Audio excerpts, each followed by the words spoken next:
What's up, folks? This is Darion Terry, and I'm back with another episode of FightCast. It's about to go down.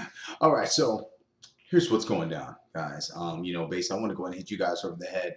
We have some great stuff coming our way. UFC Fight Night 152 Dos Anjos versus Lee. It's about to go down. So here's the great thing about this whole card. Man, Rafael Dos Anjos is actually, he went with the 170s. He was doing extremely fucking well. Lost a couple. Okay, well, basically, his last loss wasn't like, well, it was devastating. He lost to Cameron Usman in a devastating fashion. A lot of different kind of wrestling that went on with that one. And he just looked outmatched against Cameron, especially when it just came to takedown defense. His takedown defense was not there. So here's the thing. You go up against a Kevin Lee, who is a wrestler, who has wrestled and has taken down every single opponent that he's ever faced in the UFC. That's not a good matchup for him whatsoever. And that's the bad thing about it. Now, put Rafael Dos Anjos against any striker at 155 or 170 pounds. Any of them. It's going to be a great fight. It's going to be an amazing fight. We've seen Rafael Dos Anjos against regular strikers until he ran into Tony Ferguson. Okay, but we've seen Rafael Dos Anjos against Anthony Pettis. We've seen Rafael Dos Anjos against Cowboy Cerrone. That lasted about 66 seconds. You put him in fights up against regular strikers, Robbie Lawlers, Tariq Saffiedines. He folds them. He ends up beating them. Okay, and that's the thing. He could pretty much outstrike or strike with anyone in the organization.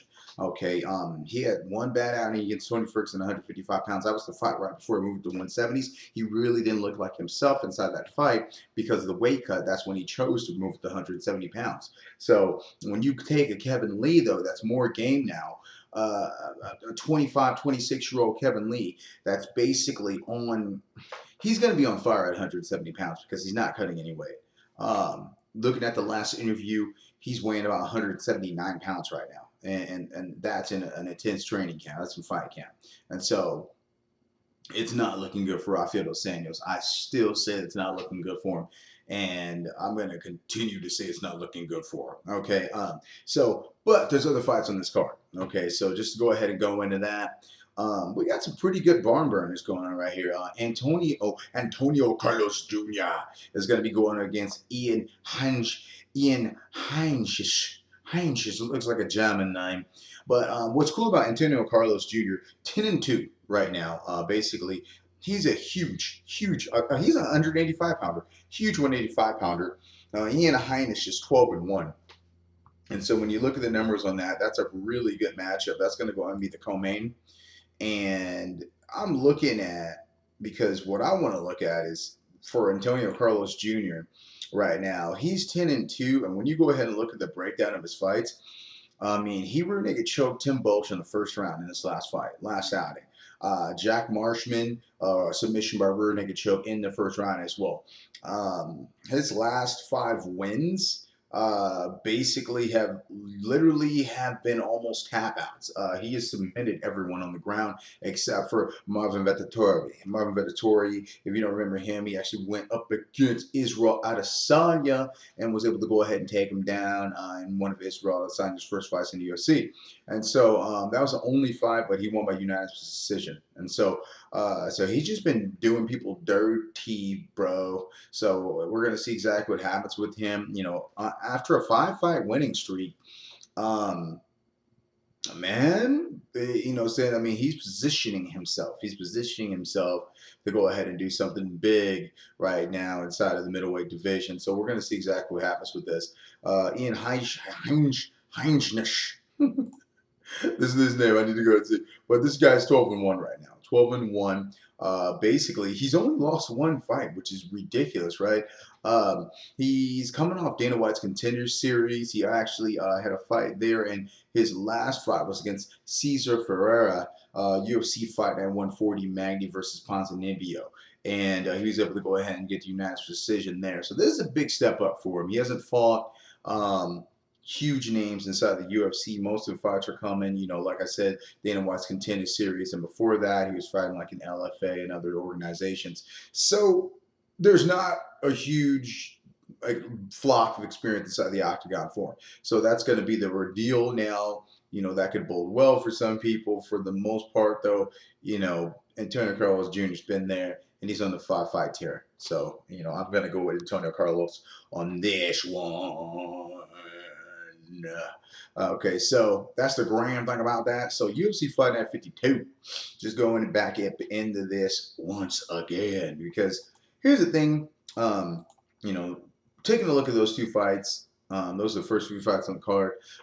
Then we're gonna go with Aspen Ladd. She's 7-0 going against Ciara Eubanks. You guys, anyone that follows the house, the UFC house, basically, Ciara Eubanks was basically slated. She should have pretty much won the show. She ended up running into an issue where she couldn't make weight or something of the sort like that at the very end, and she couldn't. She just stopped. Wasn't able to make 135 pounds anymore, and so I think she's at 125 pounds, 125 pounds anymore, and that's how that one girl won it. That hasn't been able to fight since. I can't remember her name now, but yes. So Ciara Eubanks is a strong competitor. Aspen Ladd's extremely strong competitor. We're going to see, this is going to be a barn burner. We don't know exactly what's going to happen with this. Like we talked about, Aspen Ladd is 7-0.